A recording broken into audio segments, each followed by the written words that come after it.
हरियाणा की हर अपडेट के लिए बेल आइकन दबाएं और सब्सक्राइब करें STV हरियाणा न्यूज। नमस्कार, स्वागत है आपका। अब रुक करेंगे फटाफट हरियाणा का। हरियाणा में कोरोना के आंकड़ों में लगातार बढ़ोतरी दर्ज की जा रही है। पिछले 24 घंटे में 2289 नए मरीजों की पुष्टि की जा चुकी है। गुरुग्राम में 649, फरीदाबाद में 598 नए मामले सामने आए। वहीं हिसार में 160 और सोनीपत में 128 नए मामले सामने आए। प्रदेश में 24 घंटे में 25 मरीजों की मौत के मामले सामने आए हैं। इसी के साथ अब तक कुल 2188 कोरोना मरीजों की मौत हो चुकी है। हरियाणा में कोरोना के कुल 2,17,300 केसेस अब तक सामने आ चुके हैं। वहीं एक दिन में 2,235 मरीजों ने कोरोना को मात दी है। गुरुग्राम स्वास्थ्य विभाग ने रिकॉर्ड बनाते हुए एक दिन में 10,000 से ज्यादा टेस्ट शहर भर में किए। गुरुग्राम स्वास्थ्य विभाग की ओर से इतनी बड़ी संख्या में पूरे प्रदेश में पहली बार टेस्ट किए गए हैं। बता दें कि साइबर सिटी गुरुग्राम में लगातार कोरोना वायरस के बढ़ते मामले को देखते हुए जिला स्वास्थ्य विभाग की ओर से ये मुहिम चलाई गई है। रैंडम टेस्ट शहर भर में किए जाएं, इसी को लेकर गुरुग्राम में करीब 20 जगह कैंप लगाए गए हैं, जिनमें एम्बियंस मॉल, शॉपिंग सेंटर और सब्जी मंडी के अलावा गुरुग्राम के बॉर्डर पर भी कैंप लगाए गए हैं।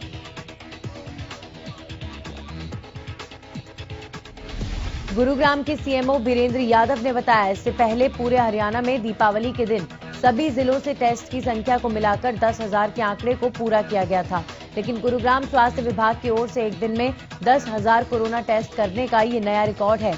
इसके साथ साथ कोरोना पर पूरी तरह से नकेल कसने के लिए अब स्वास्थ्य विभाग और भी सतर्क है। प्रदेश में कोरोना ने एक बार फिर रफ्तार पकड़ ली है। कोरोना की बढ़ती रफ्तार को देखते हुए भी लोग लगातार लापरवाही बरत रहे हैं। बात गोहाना की करें तो यहां के बस स्टैंड पर सोशल डिस्टेंसिंग की जमकर धज्जियां उड़ाई जा रही हैं। आलम यह है कि ना तो बसों से उतरने वाले यात्रियों के मुंह पर मास्क दिखाई देते हैं, ना ही टिकट काउंटर पर बैठे रोडवेज कर्मचारी मास्क का इस्तेमाल करते हैं। आपको बता दें कि सोनीपत में लगातार कोरोना के मामले बढ़ते जा रहे हैं। बस स्टैंड में कहीं भी सैनिटाइजर की बोतल भी नजर नहीं आई। प्रदेश में कोरोना के आंकड़ों में लगातार बढ़ोतरी दर्ज की जा रही है। वहीं सोनीपत में लोग लापरवाही कर रहे हैं। सोनीपत के HSIDC इंडस्ट्रियल एरिया में अवैध रूप से लगने वाले बाजारों में लोगों की भीड़ देखने को मिली। स्थानीय लोगों ने सरकार और प्रशासन पर आरोप लगाते हुए कहा कि सरकार कोरोना को लेकर खानापूर्ति कर रही है, ऐसे में लोगों में लापरवाही देखने को मिल रही है। भिवानी के सिविल अस्पताल में कोरोना सैंपल टेस्टिंग लैब बनकर तैयार हो गई है, लेकिन लैब में टेक्निकल स्टाफ नहीं होने की वजह से कोरोना सैंपल टेस्टिंग का काम शुरू नहीं हो पाया है। यहां पिछले 1 महीने से लैब का निर्माण कार्य चल रहा था। लैब में मशीन और दूसरे सभी जरूरी मशीनें स्थापित की जा चुकी हैं और स्टाफ के लिए निदेशालय को सूचना भेज दी गई है। बताया जा रहा है कि लैब में कोरोना सैंपल के RT-PCR टेस्ट होंगे, जिससे रिपोर्ट उसी दिन मिल सकेगी। इस लैब में सैंपल टेस्टिंग की क्षमता प्रतिदिन 1,000 की रहेगी। लैब में टेस्टिंग शुरू होने के बाद सैंपलों को रोहतक और हिसार में भेजने की जरूरत नहीं रहेगी। आपको बता दें कि फिलहाल स्वास्थ्य विभाग की गाड़ियां प्रतिदिन कोरोना सैंपल लेकर रोहतक PGI और हिसार अग्रोहा कॉलेज में लेकर जाती हैं। फरीदाबाद में लगातार बढ़ते कोरोना के मामलों के चलते अब पुलिस सख्त नजर आ रही है। आपको बता दें कि फरीदाबाद में लगातार पुलिस मास्क न पहनने वाले लोगों के चालान काट रही है और लोगों को समझा रही है कि सोशल डिस्टेंसिंग का ख्याल रखें। इसी कड़ी में बल्लभगढ़ आदर्श नगर के थाना प्रभारी मुकेश गिरी और उनकी टीम ने आकाश सिनेमा हॉल के पास मास्क न लगाने वाले लोगों के चालान काटे। पलवल में कोरोना के बढ़ते मामले को देखते हुए स्वास्थ्य विभाग के बाद अब पुलिस प्रशासन भी सतर्क हो गया है।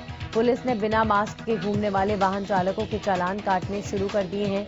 पुलिस के रोके जाने के बाद भले ही लोगों द्वारा कई तरह के बहाने भी बनाए जा रहे हों, बावजूद इसके प्रशासन ने कई लोगों के चालान काटे। इसके अलावा पुलिस ने उन्हें नियमों का ख्याल रखने की हिदायत की थी। एक तरफ जहां प्रदेश में कोरोना ने फिर से पैर पसारने शुरू कर दिए, वहीं लोगों की लापरवाही भी लगातार तेजी से बढ़ रही है। ऐसे में प्रशासन भी लोगों पर कार्रवाई करने में कोई कसर नहीं छोड़ रहा। सिरसा के रोड़ी बाजार में यातायात थाना पुलिस ने बिना मास्क घूम रहे लोगों के चालान काटे। लोगों को मास्क पहनने की अपील भी की गई। यातायात थाना प्रभारी बहादुर सिंह ने खुद बाजार में मोर्चा संभाला। उन्होंने दुकानदारों को भी दुकानों में ग्राहकों की भीड़ को नियंत्रित करने के निर्देश दिए। साथ ही बिना मास्क खरीदारी कर रहे लोगों को मास्क पहनने और सोशल डिस्टेंसिंग बनाकर रखने की हिदायत दी गई। अंबाला छावनी की जनता को पीने के पानी की किल्लत से निजात दिलाने के लिए प्रदेश के गृह मंत्री अनिल विज ने छावनी की जनता को सौगात दी। विज ने 106 करोड़ की लागत से तैयार अमृत स्कीम का शिलान्यास किया। 106.14 करोड़ रुपए की लागत से लगाई जाने वाली नहरी पानी की सप्लाई की पाइपलाइन और 30 MLD जल संचार संयंत्र के कार्य का गांव में अद्धोपुर में शिलान्यास किया गया। इस मौके पर गृह मंत्री अनिल विज ने कहा कि अंबाला छावनी के हर घर तक स्वच्छ और शुद्ध पेयजल बिना पानी की मोटर के 4थे फ्लोर तक उपलब्ध हो, इसके लिए इस कार्य का शिलान्यास किया गया है। उन्होंने कहा कि गांव अद्दो माजरा से लेकर घसीटपुर तक लगभग 23 किलोमीटर तक सीधी पाइपलाइन बिछाने का काम किया जाएगा और घसीटपुर में पहले से बनाए गए पानी के 4 टैंक और ट्रीटमेंट प्लांट के माध्यम से पानी को साफ करते हुए बूस्टर के माध्यम से लोगों को नहरी पानी उपलब्ध करवाने का काम किया जाएगा। सीएम मनोहर लाल ने प्रदेशवासियों को संबोधित करते हुए कोरोना को लेकर कई हिदायतें दी। सीएम मनोहर लाल ने साफ तौर पर कहा कि बीते कई महीनों में प्रदेश बड़ी महामारी से गुजर रहा है, जिसको निपटने के लिए सरकार पूरी तरह से मुस्तैद रही है। सीएम मनोहर लाल ने लापरवाही बरत रहे लोगों को नसीहत देते हुए कहा कि कोरोना जैसी बीमारी को गंभीरता से नहीं लेना हम सब के लिए बड़ी मुश्किल पैदा कर सकता है। सीएम ने कहा कि हमें लापरवाही से बचना चाहिए। सीएम मनोहर लाल ने कहा कि मास्क हम लोगों की मजबूरी नहीं है, बल्कि कोरोना से बचने का एक बड़ा हथियार है, जिसको हमें लगाए रखना बेहद जरूरी है।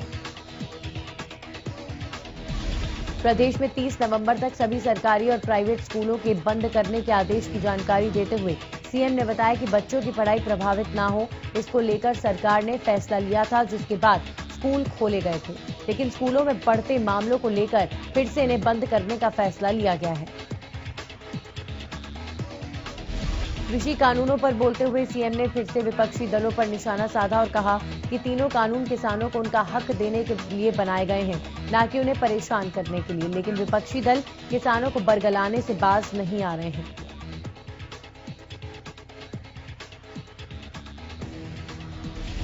प्रदेश के डिप्टी सीएम दुष्यंत चौटाला ने रविवार को नूह का दौरा किया। इस दौरान डिप्टी सीएम बड़कली गांव पहुंचे, जहां दुष्यंत चौटाला ने एक रैली को संबोधित किया। इस मौके पर उन्होंने मेवात के लिए कई सौगातों की घोषणा भी की। दुष्यंत चौटाला ने नूह पर लगे पिछड़ेपन के कलंक को हटाने और विकसित जिलों के बराबर लाने की घोषणा की है। दुष्यंत चौटाला ने नगीना को उपमंडल बनाने की घोषणा की। इसके अलावा उन्होंने 160 करोड़ की लागत से नगीना के 65 गांव को पीने का पानी मुहैया कराने, 135 करोड़ की लागत से डेंटल कॉलेज शुरू करने और IMT रोजमेव की कंपनियों में लगने वाले कर्मचारियों में 75% हिस्सेदारी में ज्यादा से ज्यादा मेवात के युवाओं को नौकरी दिलाने की घोषणा की। कैथल से व्यापारी के साथ लूट का मामला सामने आया। लूट की इस वारदात का मास्टरमाइंड व्यापारी का ड्राइवर ही था, जिसने अपने साथियों के साथ मिलकर 10 लाख रुपए की लूट की वारदात को अंजाम दिया। पुलिस ने कार्रवाई करते हुए 3 आरोपियों को गिरफ्तार कर लिया है, लेकिन मास्टरमाइंड अभी भी फरार है। बताया जा रहा है कि आरोपी ने अपने मालिक से 60,000 रुपए उधार लिए थे, जिन्हें वो चुका नहीं पा रहा था, तो उसने अपने मालिक को लूटने की साजिश रच डाली। फिलहाल पुलिस तीनों आरोपियों से पूछताछ कर रही है, साथ ही फरार आरोपी की तलाश में जुट गई है।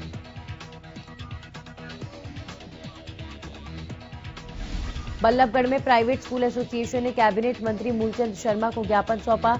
बता दें कि प्रदेश के 3,206 निजी स्कूलों की स्थायी मान्यता को एक्सटेंशन देने की मांग को लेकर निजी स्कूल संचालक कैबिनेट मंत्री मूलचंद शर्मा से मिले, जिसके बाद प्राइवेट स्कूल एसोसिएशन ने कैबिनेट मंत्री को ज्ञापन सौंपा।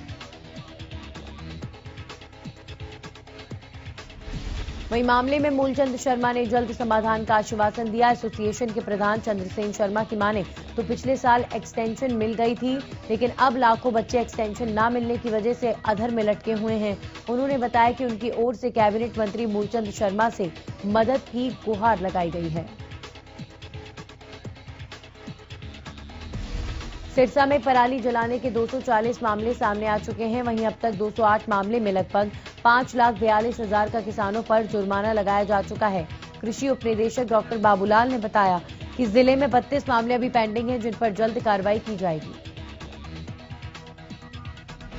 उन्होंने बताया कि सरकार और प्रशासन के प्रयासों के चलते इस बार पराली जलाने के मामले आधे रह गए हैं। ज्यादातर किसानों ने उपकरणों का इस्तेमाल करते हुए पराली की गांठें बनाई हैं। इन गांठों को पंचायती जमीन पर रखा गया, साथ ही पशुओं के चारे में इस्तेमाल के लिए गौशाला भेजा गया।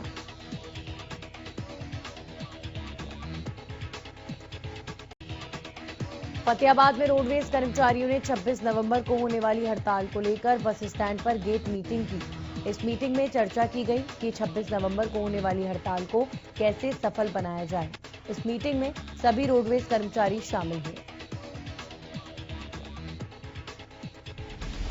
रोडवेज कर्मचारी तालमेल यूनियन के प्रधान शिव कुमार ने सरकार पर आरोप लगाते हुए कहा कि रोडवेज समेत अन्य विभागों को बेचने का काम किया जा रहा है। इसी के विरोध में राष्ट्रव्यापी हड़ताल में रोडवेज कर्मचारी भी बढ़ चढ़कर भाग लेंगे। पूरे प्रदेश में जिला स्तर पर रोडवेज कर्मचारी धरना देंगे और 26 नवंबर की हड़ताल को सफल बनाएंगे। गोहाना में जीएसटी को लेकर एक बड़े फर्जीवाड़े का खुलासा हुआ है। यहां के एक फर्म ने करोड़ों रुपए की खरीद फरोख्त तो की ही, लेकिन उनका जीएसटी जमा नहीं कराया, जो करीब 30 लाख रुपए है। मामला संज्ञान में आने पर आबकारी एवं कराधान विभाग ने गोहाना के अधिकारी राकेश कुमार ने शहर थाने को शिकायत देकर इस फर्म के खिलाफ कार्रवाई की मांग की। धोखाधड़ी और सेंट्रल सेल्स टैक्स एक्ट के अंतर्गत मामला इस फर्म के खिलाफ किया गया। गौरतलब है कि इस फर्म ने फरवरी 2019 में जीएसटी नंबर लेने के लिए आवेदन किया था। फर्म के मालिक ने फर्म का कार्यालय दुकान number 3 shopping complex Rohtak gate Gohana दिखाया था। आबकारी एवं कराधान विभाग के अधिकारियों की टीम जब जांच करने के लिए कार्यालय पर गई तो वहां कार्यालय नहीं मिला। अधिकारियों ने जीएसटी अकाउंट नंबर की जांच की तो विभिन्न वस्तुओं के बिल कटे हुए मिले। इसका भुगतान भी नहीं किया गया था।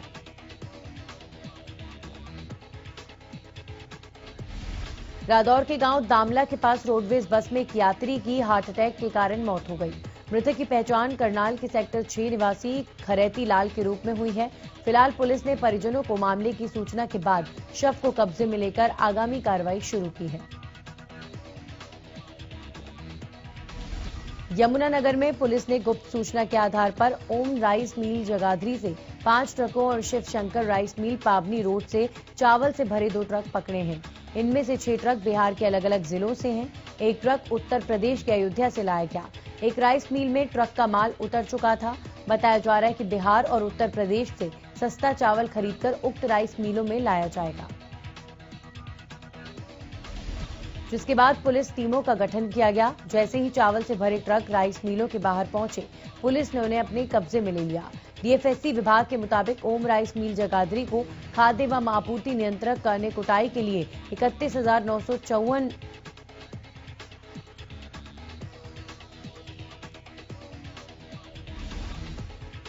एसएचओ सिटी राकेश राणा ने बताया कि ओम राइस मिल के बाहर हमने 6 गाड़ियों की चेकिंग की, जिनमें चावल भरे हुए थे। इसमें डिपार्टमेंट को शक है जो सरकार को चावल देना होता है उसी में मिक्सिंग के लिए ये माल मंगाया गया था। विभाग ने अपनी लिखित में रिपोर्ट दी है। भिवानी के वार्ड नंबर 15 के लोगों ने प्रशासन के खिलाफ जमकर विरोध किया। वार्ड नंबर 15 के लोग सीवरेज लाइन, पानी की लाइन और गंदगी के अंबार से परेशान हैं। वार्ड वासियों का कहना है कि वार्ड नंबर 15 में सीवरेज की लाइन 40 साल पुरानी है, जिसके चलते यहां के सीवरेज गंदगी से अड़े पड़े हैं तथा ओवरफ्लो की वजह से और भी ज्यादा गंदगी पड़ रही है। लोगों का कहना है कि जब पार्षद से इस समस्या के समाधान की मांग करते हैं तो पार्षद दो टूक जवाब देता है कि ये उसके बस की बात नहीं। उन्होंने कहा कि 6 महीने पहले पब्लिक हेल्थ से पानी की लाइन बदलने की मांग की गई थी, लेकिन आज 6 माह बाद भी उनकी समस्या ज्यों की त्यों बनी हुई है। उन्होंने कहा कि इसकी शिकायत वे बार बार वार्ड पार्षद और प्रशासनिक अधिकारियों से कर चुके हैं। यहां तक कि उन्होंने सीएम विंडो में शिकायत दर्ज करवाई है, लेकिन उनकी समस्या का कोई समाधान नहीं किया गया है। उन्होंने प्रशासन को चेतावनी देते हुए कहा कि यदि जल्दी समस्या का समाधान नहीं किया गया तो वे धरना देने को मजबूर होंगे। हरियाणा न्यूज की खबर का असर एक बार फिर देखने को मिला। दरअसल 16 तारीख को एक बच्ची घर से आधार कार्ड से नाम चेंज कराने के लिए झज्जर पहुंची, जहां उसका अपहरण कर लिया गया, जिसके बाद परिजनों ने पुलिस की कार्यशैली पर भी गंभीर सवाल उठाए थे। हरियाणा न्यूज ने इस खबर को प्रमुखता से दिखाया था, जिसके बाद प्रशासन हरकत में आया और पुलिस ने मामले में तुरंत संज्ञान लेते हुए बीते दिन बच्ची का अपहरणकर्ता के बच्ची को छुड़वाया चंगुल से। डीएसपी राहुल देव ने बताया कि आरोपी को गिरफ्तार कर जेल भेज दिया गया है। वहीं बच्ची के बयान दर्ज करने के बाद उसे परिजनों को सौंप दिया गया। फतेहाबाद में यूरिया बैग के साथ ट्रैक्टर ड्राइवर को गिरफ्तार किया गया। बताया जा रहा है कि शख्स हरियाणा के यूरिया खरीद पंजाब ले जा रहा था। इस दौरान कृषि विभाग के अधिकारियों ने उसे 300 बैग के साथ पकड़ा। गौरतलब है कि शख्स के पास यूरिया ले जाने के कोई दस्तावेज भी नहीं थे। विभाग के अधिकारियों ने तुरंत पुलिस को सूचित किया और यूरिया से भरे ट्रैक्टर ट्रॉली और चालक को पुलिस के हवाले कर दिया गया। पुलिस ने इस मामले में कृषि विभाग के अधिकारियों की शिकायत पर आरोपी के खिलाफ जरूरी वस्तु अधिनियम और आईपीसी की अन्य धाराओं के तहत मामला दर्ज कर लिया है। बता दें कि इलाके के किसान संगठन हरियाणा की यूरिया को पंजाब ले जाने संबंधित आरोप लगा चुके हैं। गोहाना में पुलिस ने हत्या लूट समेत कई मामलों के आरोपी 3 बदमाशों को गिरफ्तार किया है। बदमाशों ने 28 अगस्त को भैंसवाल कला गांव में अरुण नाम के युवक की गोली मारकर हत्या कर दी थी। हत्याकांड में पुलिस ने पहले 2 आरोपियों को गिरफ्तार किया था। अब पुलिस ने 3 और आरोपियों को गिरफ्तार किया है। दरअसल पुलिस ने तीनों को गुप्त सूचना के आधार पर गिरफ्तार किया। पुलिस ने तीनों को कोर्ट में पेश कर 2 दिन का पुलिस रिमांड लिया है, ताकि बाकी आरोपियों तक पहुंचा जा सके। फिलहाल हत्याकांड के 5 आरोपी अभी भी फरार हैं। जुलाना गोहाना मार्ग पर एक अज्ञात वाहन ने मोटरसाइकिल सवार को टक्कर मार दी। हादसे में बाइक सवार व्यक्ति की मौके पर ही मौत हो गई। मृतक की पहचान गांव लजवाना कला निवासी की व्यक्ति अंतराम के रूप में हुई है। मौके पर मौजूद राहगीरों ने घटना की सूचना जुलाना पुलिस को दी। मौके पर पहुंची पुलिस ने शव को कब्जे में लेकर पोस्टमार्टम के लिए भेजा।